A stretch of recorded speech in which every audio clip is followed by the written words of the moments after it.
Sahabat beriman yang dirahmati Allah, tahajud itu bukan hanya tentang bangun malam dan salat, tapi tentang momen sakral di mana langit terbuka dan doa mengalir tanpa hijab. Tapi tahukah Anda, Nabi kita mencontohkan 3 jenis bacaan khusus dalam tahajud, dan yang ketiga ini yang paling jarang diketahui tapi paling ampuh menyentuh langit.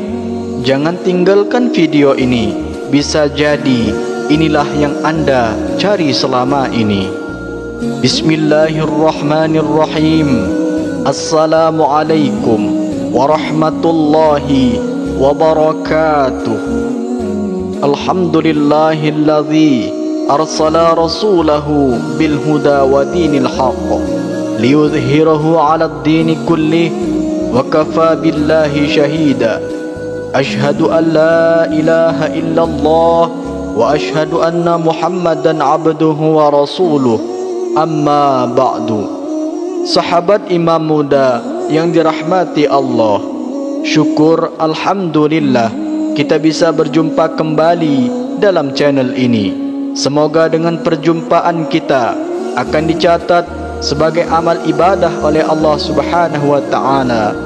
Salawat beriring salam, mari kita sama-sama ucapkan atau bisa tuliskan di kolom komentar. Allahumma salli ala Sayyidina Muhammad wa ala ali Sayyidina Muhammad.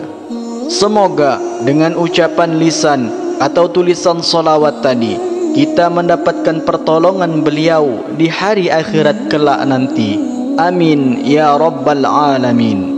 Selanjutnya, tak lupa juga saya selalu mendoakan untuk siapapun yang menyaksikan video ini, dimanapun saat ini Anda berada, semoga selalu mendapatkan rahmat dan lindungan dari Allah Subhanahu wa ta'ala, diberikan kesehatan baik itu jasmani maupun rohani, dijauhkan dari segala bala dan musibah, dan semoga diberikan rezeki yang berkah serta melimpah. Amin, Allahumma amin. Sahabat imam muda yang dirahmati Allah, tahajud itu bukan ibadah biasa. Ia adalah pintu rahasia langit yang terbuka ketika dunia tertidur dan langit gelap. Dan saat itu Allah turun ke langit dunia dan berseru, adakah hambaku yang berdoa, aku kabulkan. Adakah yang meminta, aku beri. Hadis riwayat Bukhari dan Muslim. Coba bayangkan sahabat, satu malam semua orang tertidur, lampu-lampu padam, hanya suara detik jam dan bisik doa yang terdengar. Itulah tahajud, ibadah sunnah yang mampu menggetarkan ars, asal kita tahu bagaimana cara melakukannya dengan hati. Dan tahukah Anda, Rasulullah sallallahu alaihi wasallam tidak sembarangan memilih bacaan Quran saat tahajud. Beliau mengajarkan kita 3 jenis bacaan. 1 untuk yang masih belajar, 1 untuk para penghafal Quran, dan 1 lagi untuk mereka yang ingin meminta langsung dari langit. Tapi agar tahajud kita benar-benar menyentuh langit sehingga doa kita terkabul, rezeki mengalir deras seperti air mengalir, serta berkah dan doa kita diampuni Allah, Nabi SAW mencontohkan 3 jenis bacaan khusus. Oleh karena itu, mari para sahabat kita simak baik-baik hingga akhir agar menjadi ilmu pengetahuan yang bermanfaat untuk kita semua. Namun sebelum kita bahas apa saja surah tersebut, mohon kesediaan untuk para sahabat untuk menekan tombol like, tombol jempolnya, subscribe, dan bagikan video ini kepada kerabat dan sahabat yang lainnya. Semoga menjadi amal jariah yang tak terputus. Terima kasih. Semoga Allah membalas semua kebaikan Anda. Mari kita juga tuliskan hajat, doa, cita-cita di kolom komentar. Karena bila doa kita diaminkan oleh 40 orang atau lebih, maka insya Allah doa tersebut cepat dikabulkan sebagaimana janji Allah. Sahabat imam muda yang dirahmati Allah Subhanahu wa ta'ala, Ada kisah nyata inspirasi kita. Namanya Pak Hasan, seorang pria sederhana berusia 56 tahun yang sehari-harinya bekerja sebagai marbot dan tukang sapu masjid di sebuah kampung kecil di Jawa Barat. Beberapa tahun lalu, hidup Pak Hasan benar-benar terasa gelap. Anaknya yang sulung, satu-satu harapan keluarga, didiagnosa gagal ginjal dan harus cuci darah tiap minggu. Sementara penghasilan Pak Hasan bahkan tak cukup untuk makan 3 kali sehari. Jual motor sudah, pinjam sana sini juga sudah, hingga akhirnya ia pasrah tapi tidak menyerah. Suatu malam, Pak Hasan datang ke masjid. Dia duduk lama, menangis sendiri di sudut sajadah. Kemudian dia bangkit, salat tahajud 2 rakaat, lalu membaca surah Ar-Rahman karena katanya, saya tidak hafal baca surah, tapi Ar-Rahman ini saya ingat karena sering saya dengar waktu azan subuh. Ia ulang ayat tersebut, fabi ayyi ala rabbikuma tukadziban. Maka nikmat Tuhanmu yang manakah yang kamu dustakan? Setiap selesai satu ayat, dia menangis dan berkata, ya Allah, kalau Engkau beri sakit ini, pasti ada rahmat-Mu. Tapi tolonglah ya Allah, jangan ambil anak saya. Saya lelah, tapi saya tahu Engkau lebih berkuasa. Tahukah Anda, 3 hari setelah malam itu, seorang jamaah masjid yang baru saja pulang dari luar kota datang ke masjid dan melihat Pak Hasan. Setelah berbincang, jamaah itu bertanya, Pak, saya dengar anak Bapak sakit. Saya punya kenalan di rumah sakit kota. Biar saya bantu biayanya. Insya Allah semuanya saya urus. Allahu Akbar. Sejak saat itu, anak Pak Hasan mendapat perawatan yang layak. Dan kini 3 tahun setelah kejadian itu, anaknya sehat, kuliah di jurusan keperawatan dan ingin jadi relawan medis. Dan Pak Hasan, dia mampu menyapu masjid, tapi kini setiap malam ia tahajud dengan senyum karena katanya, dulu saya datang ke masjid karena putus asa, sekarang saya datang karena ingin bersyukur saya temukan Tuhan saya di sepertiga malam. Pesan moral dari cerita di atas untuk kita bahwa tahajud itu bukan tentang seberapa panjang bacaanmu, tapi seberapa dalam hatimu merintih di hadapan Allah. Mungkin kita tak sehebat hafiz Quran, tapi seperti Pak Hasan, jika kita tulus, Allah akan jawab, bahkan dari arah yang tak pernah kita duga.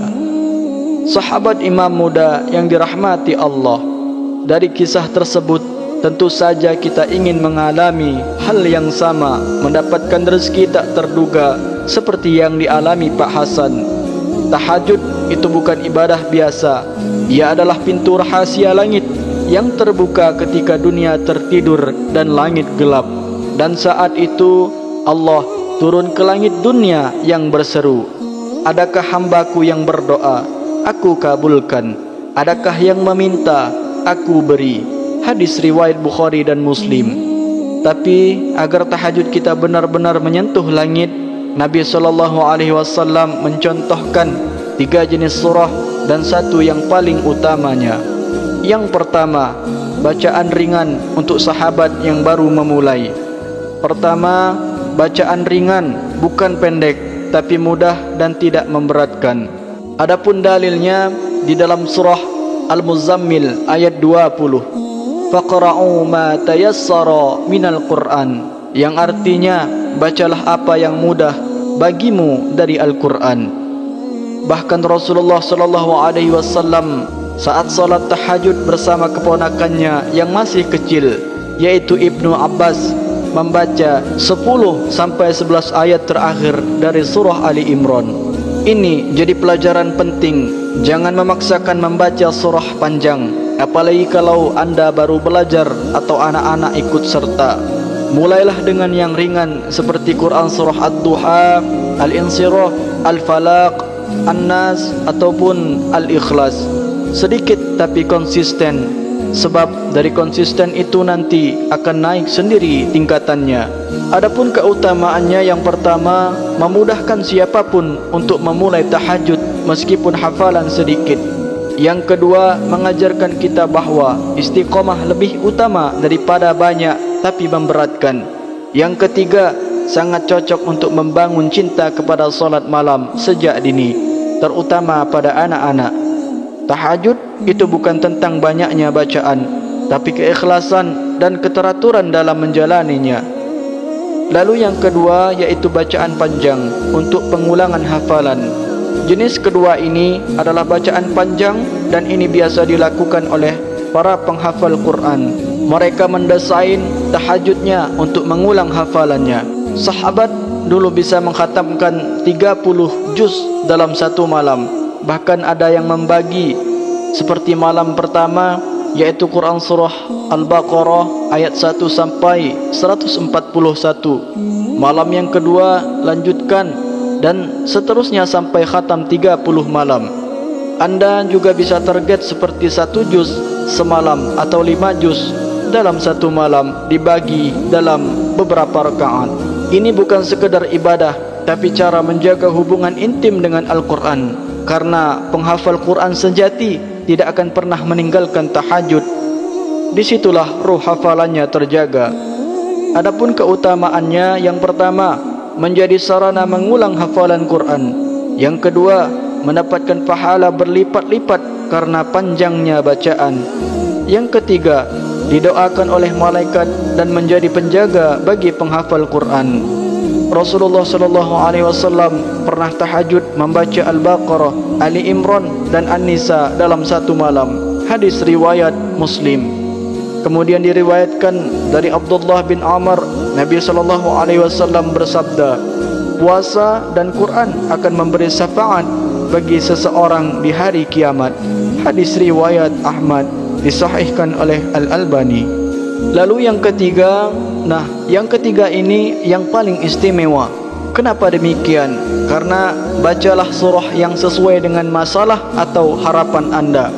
Seperti sahabat lagi sempit rezekinya, bisa membaca ayat rezeki seperti Quran surah Al-Baqarah ayat 168 dan 172. Kemudian Quran surah Az-Zariyat ayat 22 dan Quran surah Al-A'raf ayat 96. Kemudian apabila kita lagi ada masalah rumah tangga contohnya, kita bisa membaca Quran surah An-Nisa ayat 34 sampai 35 dan Quran surah At-Talaq ayat 2 sampai 3. Kemudian jika sahabat lagi berjuang dalam karir atau pemilihan jabatan, bisa sahabat amalkan Quran surah Ali Imran ayat 26 sampai 27, yang mana salah satu isinya yang artinya engkau beri kekuasaan kepada siapa yang engkau kehendaki.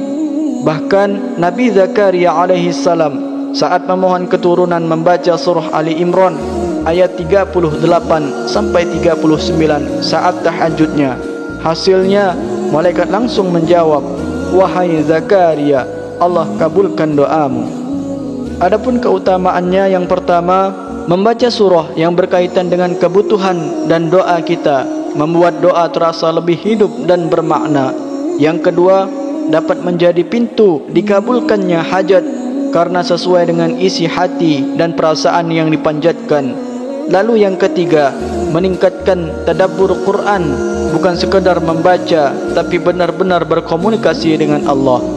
Seperti Nabi Zakaria alaihi salam membaca Quran surah Ali Imran ayat 38 sampai memohon keturunan, dan doanya langsung dijawab oleh malaikat. Masya Allah, ini yang sering dilupakan kita. Tahajud bukan sekadar bacaan Quran biasa, tapi media berkomunikasi paling pribadi dengan Allah. Sahabat imam muda yang dirahmati Allah, tahajud bukan sekadar salat malam, ia adalah momen sakral antara kita dengan Tuhan. Dan saat itulah Rasulullah SAW mengajarkan kepada kita untuk memilih bacaan yang tepat. 3 jenis bacaan yang beliau contohkan bukan tanpa alasan. Yang pertama, bacaan yang ringan agar siapapun bisa memulai walau baru belajar. Yang kedua, bacaan panjang agar para penghafal Quran bisa terus terhubung dengan hafalannya. Lalu yang ketiga, inilah yang paling utama, membaca ayat-ayat yang sesuai dengan kebutuhan hidupmu, karena Allah menciptakan Al-Quran sebagai jawaban atas seluruh kegundahan hati. Maka jangan sia-siakan malam. Jika engkau sedang berharap rezeki, baca ayat rezeki. Jika engkau sedang menanti jodoh, baca ayat tentang cinta dan ketenangan. Jika hidup sedang sempit, bacalah ayat tentang pertolongan dan kelapangan. Apalagi jika usia kita sudah mulai menua, jangan tunggu tubuh benar-benar lemah untuk bersujud. Jadikan sisa umur ini sebagai ladang permohonan yang jujur kepada Rabb-Mu.